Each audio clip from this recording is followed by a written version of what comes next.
السلام عليكم ورحمة الله.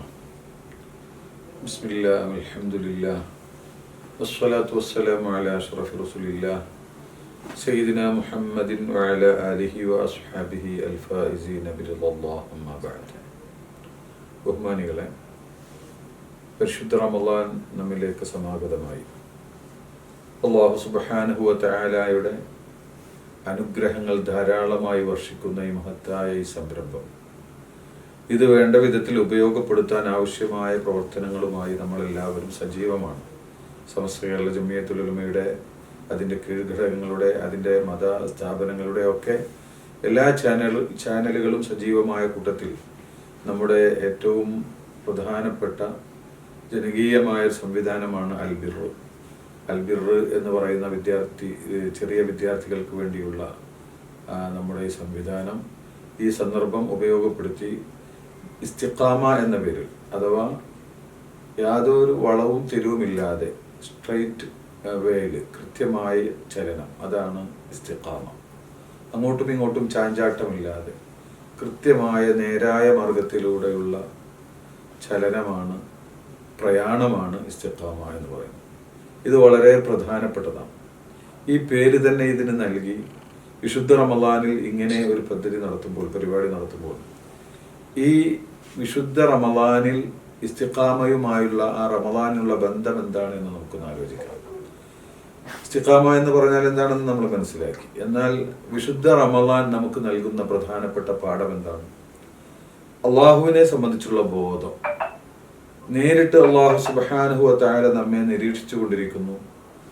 അള്ളാഹുവിൻ്റെ ഖുദ്റത്തിലും അള്ളാഹുവിൻ്റെ ഇറാദത്തിലുമല്ലാതെ ഈ ലോകത്ത് ഒരു കാര്യവും നടക്കുന്നില്ലെന്ന ബോധ്യത്തോടുകൂടെ അള്ളാഹുവിൻ്റെ സദാ നിരീക്ഷണത്തെ സംബന്ധിച്ചുള്ള ഒരു ബോധമാണ് നമ്മെ വിശുദ്ധ റമളാനിൽ ഈ 30 ദിവസം അല്ലെങ്കിൽ ഈ ഒരു മാസം നമ്മെ നയിക്കുന്നത്.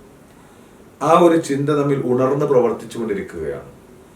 ഇസ്തിഖാമത്ത് ഉണ്ടാവണമെങ്കിൽ ആവശ്യമായിട്ടുള്ളത് ഈ ചിന്തയാണ്. ഈ ചിന്ത ഉണർന്ന് പ്രവർത്തിക്കണം. അള്ളാഹുവിൽ നമുക്ക് വിശ്വാസമുണ്ട്, അള്ളാഹുവിൻ്റെ പ്രവാചകന്മാരിൽ വിശ്വാസമുണ്ട്, പാരത്രിക ലോകത്തെ സംബന്ധിച്ച് നമുക്ക് വിശ്വാസമുണ്ട്. പക്ഷെ ഇതൊക്കെ ഉണർന്ന് പ്രവർത്തിക്കുക, ചൈതന്യവത്താവുക എന്നതാണ് ഏറ്റവും പ്രധാനം. ഇത് ചൈതന്യവത്താക്കാനുള്ള ട്രെയിനിങ് പീരീഡാണ് ഈ വിശുദ്ധ റമളാൻ എന്ന് പറയുന്നത്. നിങ്ങൾ ആലോചിച്ച് നോക്ക്. നേരം വെളുത്ത് വൈകുന്നേരം വരെ അന്നപാനീയങ്ങൾ ഒഴിഞ്ഞു നിൽക്കുന്നു. നല്ല ദാഹമുണ്ട്, നല്ല വിശപ്പുണ്ട്. എന്തൊക്കെ ഉണ്ടായാലും ആരും അറിയാതെ, ആരും കാണാതെ ഒറ്റക്ക് റൂമിലിരുന്ന് ഭക്ഷണം കഴിക്കാൻ കഴിഞ്ഞിട്ടും നമ്മളത് ചെയ്യാത്തത് എന്തുകൊണ്ടാണ്? അത് അള്ളാഹു അത് കാണും എന്ന ഒരൊറ്റ ബോധം കൊണ്ടാണ്. പോലീസിനെ ഭയപ്പെട്ടത് കൊണ്ടല്ല, മറ്റാരെയും ഭയപ്പെട്ടത് കൊണ്ടല്ല. ആ പകൽ മുഴുവനും ഈ അന്നപാനീയങ്ങൾ ഉപേക്ഷിച്ച, ഭക്ഷണങ്ങളൊക്കെ ഉപേക്ഷിച്ച മനുഷ്യൻ മഗ്രിബ് ബാങ്ക് ഇങ്ങോട്ട് കേൾക്കേണ്ട താമസം ധൃതി പിടിച്ച് അവൻ നോമ്പ് തുറക്കുന്നു. ഇത്രയും കാത്തുനിന്ന ആൾക്ക് ഒരു അരമണിക്കൂർ കൂടി വെയിറ്റ് ചെയ്യാൻ കഴിയാത്തത് കൊണ്ടല്ല അത്, മറിച്ച് അവിടെ നബി സല്ലല്ലാഹു അലൈഹി വസല്ലം തങ്ങൾ പഠിപ്പിച്ചിട്ടുണ്ട്. ആ നോമ്പ് തുറക്കേണ്ട സമയമായാൽ പെട്ടെന്ന് തന്നെ നോമ്പ് തുറക്കലാണ് അള്ളാഹുവിന് ഇഷ്ടമെന്ന്. നോക്കൂ. അപ്പൊ ആ ഇഷ്ടത്തെ പരിഗണിക്കുക, അള്ളാഹുവിന്റെ ഇഷ്ടത്തെ പരിഗണിക്കുക എന്നതാണ് അവിടെ കാണുന്നത്. നാം മനസ്സിലാക്കേണ്ടത്, ഇതുപോലെ നമുക്ക് സുന്ദരമായി ഉറങ്ങാൻ കഴിയുന്ന സമയത്ത് എണീറ്റ് ഭക്ഷണം കഴിക്കുന്നു. ആ കഴിക്കുന്ന ഭക്ഷണത്തെക്കാൾ എത്രയോ മധുരിമമായിരിക്കും ആ ഉറക്കം.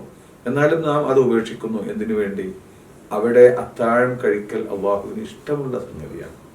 ഇങ്ങനെ നമ്മുടെ ഭക്ഷണ ശൈലിയിൽ പോലും റബ്ബിന്റെ പൊരുത്തത്തെ മാത്രം കാക്ഷിച്ചുകൊണ്ട് അതിനുവേണ്ടി ഭക്ഷണം എടുക്കുന്നു, ഒഴിവാക്കുന്നു. ഈ ഒരു അവസ്ഥ നമ്മെ പഠിപ്പിക്കുന്നത് എല്ലാ കാര്യത്തിലും ഈ ഒരു ബോധം നമുക്കുണ്ടാവണം എന്ന വലിയൊരു പാഠമാണ്. നാം ഹറാമിലേക്ക് പോകുമ്പോഴും തെറ്റുകളിലേക്ക് പോകുമ്പോഴും ഒക്കെ അള്ളാഹു നമ്മെ നിരീക്ഷിച്ചു കൊണ്ടിരിക്കുന്നു എന്ന ബോധം നമുക്ക് നൽകുന്നു എന്നതാണ് ഈ റമളാൻ മാസത്തിന്റെ പ്രത്യേകമായ ഒരു വിശേഷണം. ഈ റമളാൻ മാസത്തിന്റെ പ്രത്യേകമായ ഒരു വിശേഷണം അത് നാം പ്രത്യേകം മനസ്സിലാക്കേണ്ടതുണ്ട്. അള്ളാഹു സുബ്ഹാനഹു വ തആല ഖബീറാണ്, അള്ളാഹു റഖീബാണ്. അള്ളാഹു സുബ്ഹാനഹു വ തആല സദാ നമ്മെ നിരീക്ഷിച്ചു കൊണ്ടിരിക്കുന്നു. ബഹുമാനപ്പെട്ട നബി സല്ലല്ലാഹു അലൈഹി വസല്ലം തങ്ങളുടെ അരികിൽ ഒരു സ്ത്രീ വരികയാണ്.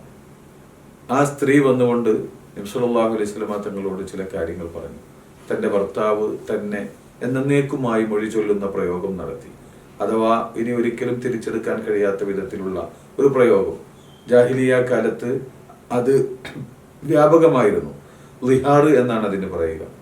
പ്രായമുള്ള സ്ത്രീ, കുട്ടികളുള്ള സ്ത്രീ നബി സല്ലല്ലാഹു അലൈഹി വസല്ലമ തങ്ങളോട് പറഞ്ഞു, അങ്ങനെ ദേഷ്യം വന്നപ്പോൾ പറഞ്ഞു പോയതാണ്, ഞങ്ങൾക്ക് തിരിച്ച് ഒരുമിച്ച് ജീവിക്കണമെന്ന് താല്പര്യമുണ്ട്. ബഹുമാനപ്പെട്ട നബി സല്ലല്ലാഹു അലൈഹി വസല്ലമ തങ്ങൾ പറഞ്ഞു, അതിന് സാധ്യമല്ല, നിങ്ങൾ ചെയ്തത് ലിഹാറാണ്. ലിഹാർ ചെയ്തു കഴിഞ്ഞാൽ ഉമ്മയെപ്പോലെയാണ് ഭാര്യ എന്ന് പറഞ്ഞു കഴിഞ്ഞാൽ പിന്നെ ഒരിക്കലും അവരുമായി ബന്ധപ്പെടാൻ പാടില്ല. ഇതായിരുന്നു ജാഹിലിയ കാലത്ത് അന്ന് നിലവിലുള്ള ഒരവസ്ഥ. എന്നാൽ പുതിയ നിയമം ഇസ്ലാമിൽ വന്നിട്ടുമില്ല. ആ സന്ദർഭത്തിൽ ബഹുമാനപ്പെട്ട നബി സല്ലല്ലാഹു അലൈഹി വസല്ലമ തങ്ങൾ ആ നിയമം അവിടെ പറഞ്ഞു. ഈ സ്ത്രീ പറഞ്ഞു, എന്തൊരു നിയമമാണ്, എൻ്റെ പിഞ്ചു മക്കളുമായി ഞാൻ എങ്ങോട്ട് പോകും? അദ്ദേഹം അങ്ങനെ അറിയാതെ പറഞ്ഞു പോയതാണ്. അങ്ങനെ ഒരു നിയമമൊന്നും ഇല്ലല്ലോ, ഇസ്ലാമിലില്ലല്ലോ, പഴയ നിയമമല്ലേ. അതേ പഴയ നിയമം, പുതിയ നിയമം, അള്ളാഹു പുതിയൊരു നിയമം അവതരിപ്പിക്കാത്ത കാലത്തോളം നിലവിലുള്ള വ്യവസ്ഥിതി തുടരുക എന്നതാണ് റസൂലുള്ളാഹി ചെയ്തിരുന്നത്. അതാണ് പറഞ്ഞത്, ഈ കുഞ്ഞുങ്ങളുമായി ഞാൻ എങ്ങോട്ട് പോകും? അദ്ദേഹത്തിന് വിട്ടുകൊടുത്താൽ ഈ കുഞ്ഞുങ്ങൾ നഷ്ടപ്പെടും, എന്നാൽ ഞാൻ ഏറ്റെടുത്താൽ എനിക്ക് ആ കുഞ്ഞുങ്ങളെ നോക്കാനുള്ള, പരിപാലിക്കാനുള്ള കഴിവ് എനിക്കില്ല എന്ന് പറഞ്ഞപ്പോൾ അള്ളാഹുവിന്റെ റസൂൽ, അത് തന്നെയാണ് നിയമം, പുതിയ നിയമം വരുന്നത് വരെ, അള്ളാഹു എന്തെങ്കിലും ഈ വിഷയത്തിൽ ഹുക്ം ഇറക്കുന്നത് വരെ എനിക്കതല്ലാതെ മറ്റൊന്ന് പറയാൻ കഴിയില്ല എന്ന് പറഞ്ഞു. ആ സ്ത്രീ പുറത്തിറങ്ങി ഇരുകരങ്ങളും ഉയർത്തി അള്ളാഹു സുബ്ഹാനഹു വ തആലയോട് പ്രാർത്ഥിച്ചു, പടച്ചവനെ ഇതിനൊരു പരിഹാരം നൽകണം. വളരെ വിശാലമായ ആ പ്രാർത്ഥന കഴിയേണ്ട താമസം ജിബ്രീൽ അലൈഹിസ്സലാത്തു വസ്സലാം ഇറങ്ങി വന്നു. ഖദ് സമിഅ അല്ലാഹു ഖൗലല്ലതി തുജാദിലുക ഫീ സൗജിഹാ വതശ്തകി ഇലല്ലാഹ് എന്ന ആ സൂറത്ത് അതിന്റെ ആദ്യ ഭാഗം ഇറങ്ങുകയാണ്. ആ സമയത്ത് ബഹുമാനപ്പെട്ട ആയിഷ ബീവി റളിയല്ലാഹു തആല അൻഹ പറയുന്നൊരു സംഗതിയുണ്ട്. റസൂലുള്ളാഹിയുടെ അടുത്ത് ഈ സ്ത്രീ വന്ന് സംസാരിക്കുമ്പോൾ ആ റൂമിന്റെ മൂലയിൽ ഞാനുണ്ടായിരുന്നു. ആ പ്രായമായ സ്ത്രീ പറയുന്നതൊന്നും എനിക്ക് മനസ്സിലായില്ല. തബാറക്കല്ലദി വസിഅ സമഅൽ അസ്വാത്, തബാറക്കല്ലദി, അല്ലാഹു എത്ര പരിശുദ്ധൻ എന്ന് പറഞ്ഞുകൊണ്ട് ആയിഷ ബീവി പറയാണ്, അവൻ ലോകത്തുള്ള എല്ലാ ശബ്ദങ്ങളും കേൾക്കുന്ന റബ്ബ്. ആ സ്ത്രീ വന്ന് റസൂലുള്ളാഹിയോട് സംസാരിക്കുമ്പോൾ എന്താണ് പറയുന്നത് എന്ന് ആ റൂമിന്റെ ഒരു മൂലയിലുള്ള എനിക്ക് മനസ്സിലായില്ല. പക്ഷെ അല്ലാഹു സുബ്ഹാനഹു വ തആല ആ സമയത്ത് തന്നെ അത് കേൾക്കുകയും അപ്പോൾ തന്നെ അതിന് പ്രതിവിധി നിർണയിക്കുകയും നിശ്ചയിക്കുകയും അവതരിപ്പിക്കുകയും ചെയ്തു. ഇങ്ങനെയുള്ള റബ്ബാണ് നമ്മുടെ റബ്ബ്. അവൻ സമീഅാണെന്ന് പറഞ്ഞാൽ നാം എത്ര രഹസ്യമായി പറഞ്ഞാലും, അവൻ അലീമാണെന്ന് പറഞ്ഞാൽ നാം എത്ര മറച്ചു വെച്ചാലും, നാം അവൻ ഖബീറാണെന്ന് പറയുമ്പോൾ നാം പുറത്തുനിന്ന് പറഞ്ഞ് ഉള്ളിൽ എന്ത് മറച്ചു വെച്ചാലും ഇതെല്ലാം അറിയുകയും ഇതെല്ലാം സദാ നിരീക്ഷിച്ചു കൊണ്ടിരിക്കുകയും കാണുകയും കേൾക്കുകയും ചെയ്യുന്ന സർവശക്തനായ റബ്ബ്, ആ റബ്ബിന്റെ ആ നോട്ടത്തെ, അവന്റെ ആ നിരീക്ഷണത്തെ, അവന്റെ ആ ഒരു നിയന്ത്രണത്തെ നാം കൃത്യമായി മനസ്സിലാക്കി പരിശുദ്ധ റമളാൻ മാസത്തിൽ അല്ലാത്ത സമയത്ത് അനുവദിക്കപ്പെട്ട കാര്യങ്ങളെ നാം ഉപേക്ഷിക്കുന്നുവെങ്കിൽ നാം പിന്നീട് റമളാനിന് ശേഷമാവട്ടെ, ഇനി റമളാനിൽ തന്നെ ആവട്ടെ, നമുക്ക് ഒരു ഹറാമായ വാക്ക് പറയാൻ ഒരവസരം വരുന്നു. അത് റബ്ബ് കേൾക്കുമെന്ന ആ ഒരൊറ്റ ചിന്ത കൊണ്ട് ആ വാക്കിൽ നിന്ന് ഒഴിഞ്ഞു നിന്നില്ലെങ്കിൽ പിന്നെ ഇതിനെന്താണ് അർത്ഥമുള്ളത്? നമുക്കൊരു ഹറാമ് ചെയ്യാനുള്ള അവസരം വരുന്നു. ആ ഹറാമിൽ നിന്ന് അള്ളാഹു ഇത് കാണും എന്ന ബോധത്തോടെ മാറി നിൽക്കുന്നില്ലെങ്കിൽ ഈ അന്നപാനീയം ഉപേക്ഷിക്കുന്നതിൽ എന്താ കാര്യമുള്ളത്? മല്ലം യദഅ ഖൗല അസ്സൂരി വൽ അമല ബി, ചീത്ത പ്രവർത്തനങ്ങളും ചീത്ത പ്രയോഗങ്ങളും ഉപേക്ഷിക്കുന്നില്ലെങ്കിൽ ഈ അന്നപാനീയങ്ങൾ ഉപേക്ഷിക്കുന്നതിൽ വലിയ അർത്ഥമൊന്നുമില്ല. സല്ലല്ലാഹു അലൈഹി വസല്ലം തങ്ങൾ പഠിപ്പിച്ചു. അത് അർത്ഥവത്താവണമെങ്കിൽ, അത് അള്ളാഹു ഇഷ്ടപ്പെടുന്നതാവണമെങ്കിൽ ഇതിലൂടെ ആ ഒരു ബോധം, അള്ളാഹുവിനെ കാണുന്ന ആ ഒരു ബോധം, അല്ലെങ്കിൽ ഏറ്റവും ചുരുങ്ങിയത് അള്ളാഹു കാണുന്ന ബോധം, ആ ബോധത്തിലേക്ക് ഉയരാൻ കഴിയണം. അതിന്റെ പേരാണ് ഇഹ്സാൻ. ഇഹ്സാൻ എന്ന് പറഞ്ഞാൽ അൻ തഅബുദല്ലാഹ കഅന്നക തറാഹ് ഫഇൻ ലം തകുൻ തറാഹു ഫഇന്നഹു യറാക്. അള്ളാഹുവിനെ നീ നേരിൽ കാണുന്നത് പോലെ ഇബാദത്ത് എടുക്കുക, അഥവാ ജീവിക്കുക. നമ്മുടെ ജീവിതം മുഴുവനും ഇബാദത്താണ്, ആവണം. അങ്ങനെയായിരിക്കണം നമ്മുടെ ജീവിതം. ഇനി അള്ളാഹുവിനെ നിനക്ക് അങ്ങോട്ട് കാണാൻ കഴിയുന്നില്ലെങ്കിൽ മനസ്സുകൊണ്ട് കാണുക. നേരിൽ കണ്ണുകൊണ്ട് കാണാൻ ഈ ലോകത്ത് സാധ്യമല്ല, എന്നാൽ മനസ്സുകൊണ്ട് കാണാൻ കഴിയും. അത് അങ്ങോട്ട് ഉയർന്നിട്ടില്ലെങ്കിൽ അള്ളാഹ് നിന്നെ കാണുന്നു എന്ന ഒരു ബോധമെങ്കിലും ഉണ്ടാവണം. ഇത് ആയിരിക്കണം നമ്മുടെ ജീവിതത്തിന്റെ ശൈലി. ഈ ഒരു അവസ്ഥയിലേക്ക് നമ്മെ കൈപിടിച്ചാനയിക്കുന്ന ഒരു ട്രെയിനിങ് പീരീഡാണ് നാം ഇവിടെ നിർവഹിക്കുന്നത്. നോക്കൂ, 30 ദിവസം നമ്മൾ നോമ്പനുഷ്ഠിച്ചു.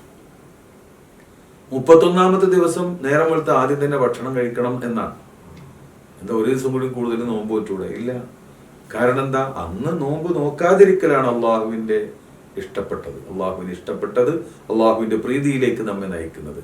ഈ 30 ദിവസം അല്ലെങ്കിൽ റമദാൻ 29 ദിവസമാണെങ്കിൽ ആ 29 ദിവസം പകൽ സമയത്ത് ഭക്ഷണം ഉപേക്ഷിക്കലായിരുന്നുവെങ്കിൽ ശവ്വാൽ 1 ഭക്ഷണം കഴിക്കലാണ്. അവിടെ ഒരാളും നോമ്പ് നോക്കില്ല.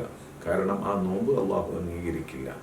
അപ്പൊ ചുരുക്കത്തിൽ ഇന്ന സ്വലാത്തി വനുസുക്കി വമഹ്യായ വമമാതി ലില്ലാഹി റബ്ബിൽ ആലമീൻ, എൻ്റെ ജീവിതവും എൻ്റെ മരണവും എൻ്റെ എല്ലാം, എൻ്റെ ഇബാദത്തുകളും എൻ്റെ ഭക്ഷണം കഴിക്കലും കഴിക്കാതിരിക്കലും എൻ്റെ സന്തോഷവും സന്താപവും ഒക്കെ റബ്ബിന് വേണ്ടി ആ ഒരു അവസ്ഥയിലേക്ക്, ആ ഒരു ഏറ്റവും മഹനീയമായ ഏറ്റവും ഉയർന്ന ഒരു ദറജയിലേക്ക്, ഈമാനിന്റെ ഇഹ്സാൻ എന്ന് പറയുന്ന ആ ഒരു അവസ്ഥയിലേക്ക് ഉയരുക.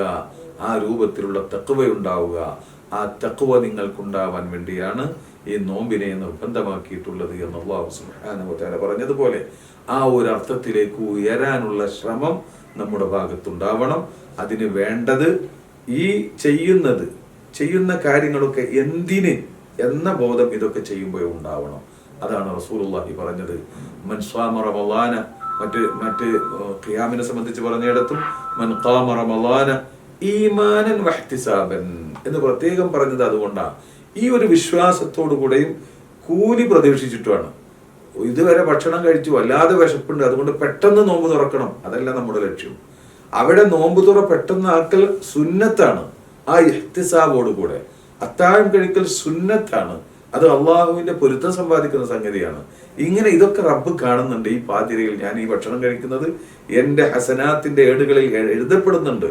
ഇങ്ങനെ ഒരു ചിന്തയോടുകൂടെ ആയിരിക്കണം നമ്മുടെ ഓരോ പ്രവർത്തനങ്ങളും. അത് അങ്ങനെയാണ് പരിശീലിച്ചു കഴിഞ്ഞാൽ 31ാമത്തെ ദിവസം ശവ്വാലിലേക്ക് കടന്നാലും നമുക്കത് ഉണ്ടാകും, അതുണ്ടാവണം. അതിനുള്ള ശ്രമമായിരിക്കണം വിശുദ്ധ റമളാൻ. ഇതാണ് ഈ അവസരത്തിൽ ഈ ഇസ്തിഖാമ എന്ന് പറയുന്ന ഈ പരിപാടിയിൽ പങ്കെടുത്തുകൊണ്ട് എനിക്ക് പറയാനുള്ളത്. ഇസ്തിഖാമത്ത് ഉണ്ടെങ്കിൽ മാത്രമേ നമുക്ക് വിജയിക്കാൻ കഴിയുകയുള്ളൂ. ഇന്നല്ലദീന ഖാലു റബ്ബുനല്ലാഹ് സുമ്മ ഇസ്തഖാമു, റബ്ബുനല്ലാഹ് എന്ന് ഉറച്ചു വിശ്വസിച്ച് പറയുകയും സുമ്മ ഇസ്തഖാമു അതിനനുസരിച്ച് ജീവിതം നയിക്കുകയും ചെയ്താൽ തതനസ്സലു അലൈഹിമുൽ മലായിക, മലക്കുകൾ അവർക്ക് വേണ്ടി, അവരുടെ സഹായത്തിന് വേണ്ടി ഇറങ്ങി വരും. പല ഘട്ടങ്ങളിൽ ഇറങ്ങി വരും. നിങ്ങൾ ഒരിക്കലും ദുഃഖിക്കണ്ട, നിങ്ങൾ ഒരിക്കലും വിഷമിക്കണ്ട, അബ്ശിറൂ, നിങ്ങൾ സന്തോഷിച്ചോളൂ, ആ സ്വർഗം നിങ്ങൾക്കുണ്ട് എന്ന് പറഞ്ഞ് ആ സന്തോഷ വാർത്ത കേൾക്കാൻ നമുക്ക് കഴിയണം. അള്ളാഹു സാധിപ്പിച്ചു തരുമാറാവട്ടെ എന്ന് ദുആ ചെയ്തുകൊണ്ട് ഞാൻ നിർത്തുന്നു. അസ്സലാമു അലൈക്കും വറഹ്മത്തുള്ളാഹി.